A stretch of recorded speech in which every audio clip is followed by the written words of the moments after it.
Hello, new moms who are in this journey of solid food with me. Hi, hope you're doing great. So today I'm having beetroot with carrot puree. The first thing I do is I peel my beetroot and then I'm going to cut it into small cubes.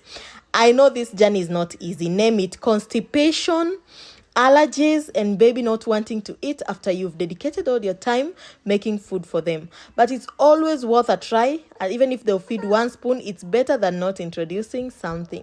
The second thing I'm going to do is to peel my carrot, and then I'm going to cut it into small cubes again. After this, I'll wash my beetroot and my carrot, and then I'll put it to boil until everything is a little bit soft, not too soft, but something that can be blended. So we have this group of the online doctors who always wait for you to do something on TikTok to come and correct you. Please note, I introduce my baby to things that I've asked, and maybe when you go to the clinic as a mom too, you should always ask questions. So in that way, you will not come and start judging what other moms are doing for their babies.